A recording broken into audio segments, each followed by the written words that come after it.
Hi viewers, welcome to our channel. Jaganmohan Reddy గారిని దేశ బహిష్కరణ చేయాలి అని చెప్పేసి ఒక వార్త వైరల్ అవుతుంది. నిజంగా దేశ బహిష్కరణ చేస్తారా? అసలు ఈ న్యూస్ ఏ విధంగా వైరల్ అవుతుంది? ఎవరన్నారు దీన్ని?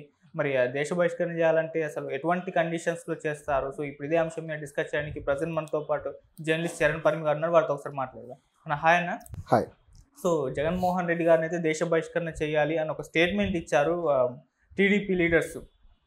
మరి దీన్ని ఏ విధంగా చూస్తారంటారు? అంటే ఇది ఒక పొలిటికల్ కామెంటే, కాకపోతే దీనిపైన చర్చ అయితే జరుగుతుంది. ఈ విధంగా కామెంట్స్ ఎందుకు ఇస్తారు, అసలు దేశ బహిష్కరణ చేసేంత తప్పు జగన్మోహన్ రెడ్డి గారు ఏం చేశారు అని చెప్పేసి మీరేం చెప్తారు దీని గురించి?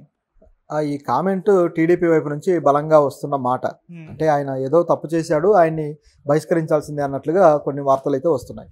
ఎందుకు వస్తున్నాయి ఏంటనేది మనకు ఆల్రెడీ తెలిసిందే.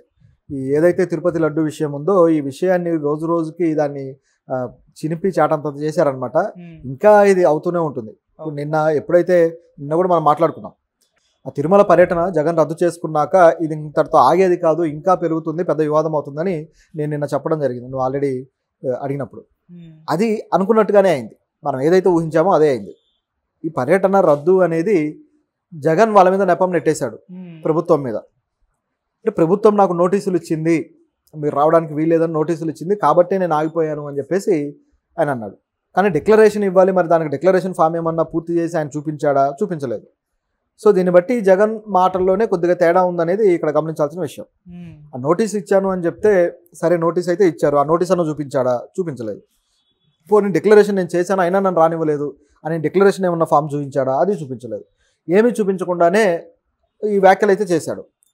సో ఇది రాజకీయపరమైన వ్యాఖ్య అనేది ఇక్కడ క్లియర్గా కనిపిస్తుంది. ఓకే.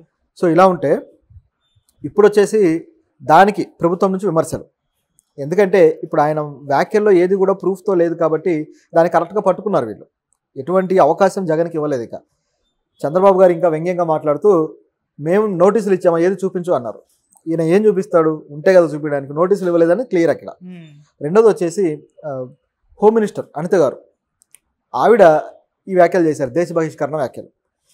ఆవిడ ఏమన్నారంటే, ఈ లడ్డు వివాదం ఈ స్థాయికి వచ్చిందంటే జగన్ చేసిన తప్పుల వల్లే, వాళ్ళ ప్రభుత్వం తప్పుల వల్లే. మేము నోటీసులు ఇచ్చామన్నారు, నోటీసులు మరి ఎక్కడ ఇచ్చాము చూపించండి, మీరు డిక్లరేషన్ ఇచ్చి రండి చూద్దామని చెప్పేసి ఆవిడ సవాల్ చేశారు. ఈ సవాల్లో భాగంగా ఈ విధంగా హిందువులకు అపచారం చేసి ఈ విధంగా వాళ్ళ మనోభావాలు దెబ్బతీసినందుకు ఈయన ఏం చేయాలి, ఇటువంటి అబద్ధాలు చెబుతున్నందుకు ఏం చేయాలి, దేశ బహిష్కరణ చేయాలి కదా అని చెప్పేసి ఆవిడ అన్నారు. అంటే ఆవిడ ఉద్దేశం ఆ విధంగా బయటపెట్టారు. అయితే దేశ బహిష్కరణ చేసే హక్కు, అధికారం రాష్ట్ర ప్రభుత్వానికి ఉండదు. ఇది ఇక్కడ గమనించాల్సిన విషయం. రాష్ట్ర ప్రభుత్వాలు రాష్ట్ర బహిష్కరణ మాత్రమే చేయగలుగుతాయి, ఓకే, దేశ బహిష్కరణలు చేయలేవు. కాకపోతే ఆవిడ వ్యాఖ్యలు ఏంటంటే ఆయన మీద ఆ స్థాయి కోపాన్ని ప్రదర్శించడం కోసం ఆవిడ ఆ మాటలు వాడారు. దీంట్లో భాగంగా అసలు జగన్ మానవత్వమే నా మతం అంటాడు, ఆయన మతం ఏంటనేది అందరికీ తెలుసు, ఆయన తల్లిని చెల్లిని చూస్తేనే తెలుస్తుంది అన్నారు. అంటే ఆవిడ అన్న ఉద్దేశం ఏంటంటే వాళ్ళిద్దరిని ఆయన దూరం చేసుకున్నాడు, ఇదేనా ఆయన మానవత్వం అనేది ఆవిడ ప్రశ్న. సో ఈ టైప్లో మాట్లాడారు ఆవిడ.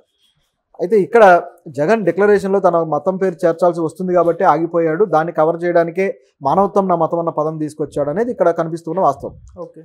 అయితే దీంట్లో ఆవిడ చేసిన వ్యాఖ్యలు, జగన్కి దేశ బహిష్కరణ అనే వ్యాఖ్యలు ఇప్పుడు వైసీపీ శ్రేణుల్లో బాగా హర్ట్ చేస్తున్నాయి.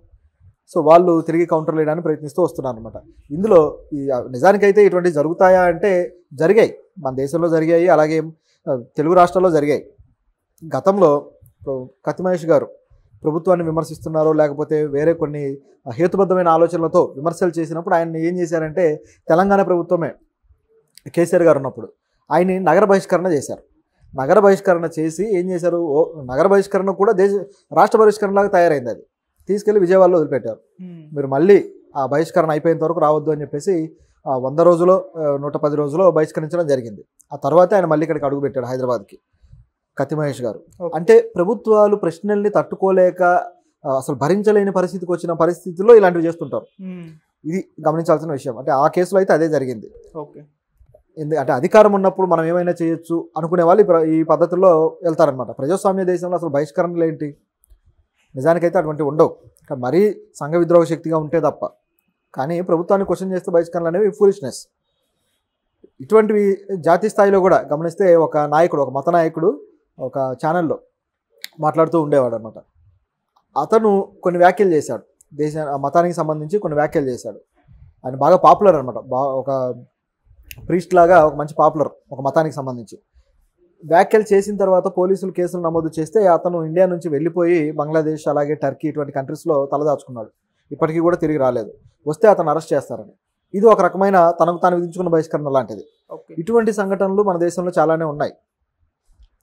అసదుద్దీన్ ఓవైసీ గారు కూడా ఒకసారి ఇండియాని పాకిస్తాన్ చేసేస్తామని మాట్లాడితే ఆయన మీద నిషేధం విధించారు. ఇటువంటి సంఘటనలు అనేకం ఉన్నాయి గతంలో. కాబట్టి జరిగే అవకాశాలు ఉంటాయి, కానీ ప్రతిపక్ష నాయకుల మీద పనిగట్టుకొని చేయడం అనేది ఉండదు. ఇది కేవలం రాజకీయ రగడ కోసమే రెచ్చగొడుతున్నారు అనేది అందరికీ తెలుస్తుంది. అసలు ఇష్యూనే తీసుకొని ఇన్ని రోజులు దీన్ని పెంట చేసి వదిలిపెట్టారు. ఇంకా అది పర్సనల్ లెవెల్కి వెళ్ళిపోయింది. జగన్ చంద్రబాబు ఇలాగే ఉంది ఈ ఇష్యూ. ఇంకా ప్రజలకి మతపరమైన ఇది పులుముకోలేదని చెప్పి ప్రభుత్వం అలాగే ప్రతిపక్షం రెండు బాధపడుతున్నట్టుంది. సడన్గా జగన్ ఇంకొక యాంగిల్ తీసుకొచ్చాడు. దళితులని గుళ్ళల్లోకి రానివ్వట్లేదు, తిరుమల దేవస్థానానికి రానివ్వట్లేదు అని చెప్పేసి ఇంకొక యాంగిల్ నిన్న మాట్లాడాడు ఆయన. అంటే వాళ్ళ వ్యాఖ్యలకి ట్విస్ట్ చేయడం కోసం ఆయన ఇన్ని రోజులు వెతికితే దొరికిన అవకాశం ఇది. దళితులు అనే ఇది. సో దీన్ని వాడాడు. ఇలా వాడేసరికి మళ్ళీ దీనికి దళితులకు చుట్టుకుంటే ఇది వేరే వివాదంగా మారుతుందని చెప్పి చంద్రబాబు గారు వెంటనే జాగ్రత్త పడి ఈరోజు ప్రెస్ మీట్లో ఆయన అంటున్నారు, ఎందుకు మధ్యలో దళితులను తీసుకొస్తున్నావు, దళితులకి ఎందులో ప్రవేశం లేదని ఎవరన్నారు, అనేక మంది దళితులు వస్తున్నారు కదా అని చెప్పేసి మరోవైపు ఆయన మాట్లాడడం జరిగింది. ఇట్లా వాళ్ళకి అవకాశం ఉన్నంత వరకు మతాన్ని లాగటము, దళితులని లాగటము, లేకపోతే కులాన్ని లాగటము, అవకాశం ఉన్నంత వరకు మతాన్ని తీసుకొచ్చేసి ఈ ఇష్యూ మొత్తాన్ని కూడా చాలా వరకు భ్రష్టు పట్టించారు. నిజం చెప్పాలంటే ప్రజలందరూ ఆశిస్తున్నది ఒకటి, ఆ సిట్టు వేశారు, ఇక నోరు మూసుకొని ఉండొచ్చు కదా, దాని మీద తీర్పేదో వస్తుంది కదా. కేవలం రెచ్చగొట్టే యాంగిల్లో తప్ప ఇది మరొక యాంగిల్లో వెళ్ళట్లేదు. ఇది ఖచ్చితంగా ఖండించాల్సిన విషయమే. ప్రమాదకరం కూడా. మతాల పరంగా ప్రజలను హర్ట్ చేస్తే అక్కడ ఖచ్చితంగా ఒక అలజల్లు చెలరేగితే ఎవరు చాపాలి, అక్కడ ఒకరినొకరు కత్తులు దూసుకుంటే ఎవరు ఆపాలి. ఇటువంటి నార్త్లో బోలెడు చూసాం మనం, హైదరాబాద్లో కూడా అనేకం చూసాం. అటువంటి జరగకూడదనే కదా ఇప్పటిదాకా అందరూ ఆశించేది. సో భారతదేశ స్ఫూర్తిగా దెబ్బపడే వ్యాఖ్యలు అన్నమాట ఒకరినొకరు వీళ్ళు దూషించుకోవడం, ఇది ఖచ్చితంగా తప్పు పట్టాలి. సో ఇది ఇందులో ఉన్న పరిస్థితి. అయితే మరోవైపు పవన్ కళ్యాణ్ మీద కూడా విమర్శలు స్టార్ట్ అయిపోయాయి ఈ విషయంలో. అది పవన్ కళ్యాణ్ మరి సెల్ఫ్ చెక్ చేసుకుంటాడా లేదా చూడాలి. వైసీపీ చేస్తున్న క్వశ్చన్లు అయితే లాజికల్గానే ఉన్నాయి కొంతవరకు. వాళ్ళు అడుగుతున్నవి బాగున్నాయి. నిజానికి పవన్ కళ్యాణ్ మరి డిక్లరేషన్ ఇచ్చారా అని చెప్పేసి ఒక క్వశ్చన్ వేశారు. ఎందుకంటే పవన్ కళ్యాణ్ గారు గతంలోనే బాప్టిజం తీసుకున్నాను అని చెప్పేసి గర్వంగా ప్రకటించుకున్నాడు. క్రిస్టియానిటీలో బాప్టిజం అనే ఒక రిచువల్ అనేది చాలా ప్రాధాన్యత కలిగింది. సో అది నేను తీసుకున్నాను అని చెప్పేసి ఆయన గతంలోనే చెప్పాడు. సో మరి ఆయన డిక్లరేషన్ ఇచ్చి వెళ్ళాడా అని చెప్పి అడుగుతున్నారు. దానికి సమాధానం లేదు. అదేవిధంగా గతంలో వచ్చిన ఎవరైతే గవర్నర్ గారితో కలిసి వెళ్ళారు. సో గవర్నర్ మోదీ గారు వెళ్ళినప్పుడు అబ్దుల్ నజీర్ అనుకుంటా, ఆయనతోటి డిక్లరేషన్ ఇప్పించారా?